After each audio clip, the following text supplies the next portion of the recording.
Сайн байцгаана уу сонсогчдоо. Өнөөдөр ангарах гаригийн талаар болон ямар ордуудтай хамааралтай талаар цаана ангарах гаригийн маш хүчтэй гэрцийн дуу оруулан контент бүтээсэн. Ангарах гариг нь галт элд мэд хүчний бэлэгдэлтэй гариг юм. Ангараг бол Нарны аймгийн 4 дахь гариг. Түүний улаан өнгө нь хүний нүдэнд шадавж галаар гэрэлтэг мэд тод харагддаг. Энэ төмрийн нислэр бүрхэгдсэн хөрснөөс үүдэлтэй бөгөөд түүнийг улаан гариг хэмээн нэрлэг болсон ч үүнтэй холбоотой ангараг бол энэ зориг тэмүүлэл, дайчин чанар хөдөлгөөний их ундраг юм. Ангарах гаригийн бүтцэн хөрсөн төмөрлөг эсэл ихтэй хуурай улаан гадаргуутай эрт цагт ус байсан гэх нотлохоонууд олно. Гэхдээ одоогийн байдлаар амьдрал оршиж байгаагүй нь тогтоогдсон. Агаар мандал маш сэрэг бөгөөд голчлон нүрс хүчлэнхий агуулгаддаг. Энэ нь хүн амьдрахад тохиромжгүйч судалгааны хувьд онцгой нээлтгийх боломж олгосон байдаг. Цаг уур хит хүйтэн хуурай хүчтэй салхи элс шуурга ихтэй гэсэн ч онцгой таталцал галт уул гүн хавцал зэргээрээ гайхагддаг. Астролог талаас ангарах гариг бол эрч хүч, хүсэл тэмүүлэл, зориг, мотивацаар дүүрэн гэж үздэг. Үүнд төрөмгийлэл, хурц шийдэмгий зан чанарын илэрхийлэл бас байж болдог. Тэрээр хувь хүнийг хөдөлгөгч мотор гэж ойлгож болдог. Үүнд тэмцэх ирмэлзэл, тууштай байдал, өөрийгөө батгах хүчин чадал зэргийг илтгэнэ. Ангарах гариг эрэгтэй эрчим, ян илтгэдэг ба тэмцэл, хөдөлгөөн, зөрчил, хүсэл, хариуцлага зэрэг амьдралын динамик талуудтай нэгт холбоотой.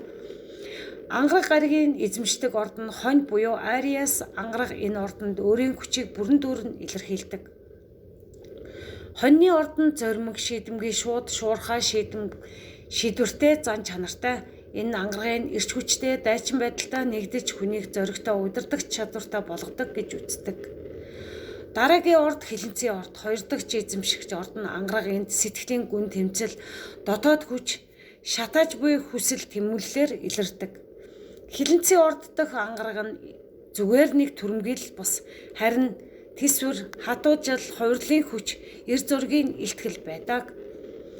Төрсөн зурхаад ангарах хүчтэй байрлсан бол тухайн хүн итвэхтэй, шууд зоримог шийдэмгий нэг нь байх магадaltaй. Хит давангайлвал төрөмгийн ууртаа душгин талтай болж болдог. Сул тал нь хүсэл тэмүүлэл, сул эргэлзээ ихтэй, шийдвэр гаргахтаа удаан гэж үздэг. Ангараг бол бидний доторх гал эрчмийг өдөөж байдаг, зориг тэмүүлэл, хамгаалах, өсөх, тэмцэх чадвар гэх мэт. Түүний хүч хүн бүхний дотор буй боловч түүнийг зөв удирдах чадсан хүн л жинхэнэ амжилтанд хүрэх гэж үздэг. Гал нь гэрэл өгдөгч хяналтгүй бол шатлалд болж өөрийгөө дотроосоо идэж шатааж байдаг. Ангараг бол дайчин хөдөлгөөнтэй хүчний бэлэгдэл. Бодит гаригийн хувьд улаан, хуурай, гүн хавцалтай судалгааны онцгой сонирхол татам гариг. Контент маань мэдээлэл түгээсэн бол лайк, subscribe дараарай. Энэ нь намайг дэмжиж буй илрэл юм шүү. Мөн сайхан сэтгэлийн комент бичиж үлдээж байгаа бүхий л хүмүүстээ баярлалаа. Бичээгүй байгаа хүмүүс маань комент бичиж үлдээж байгаарай. Баярлалаа.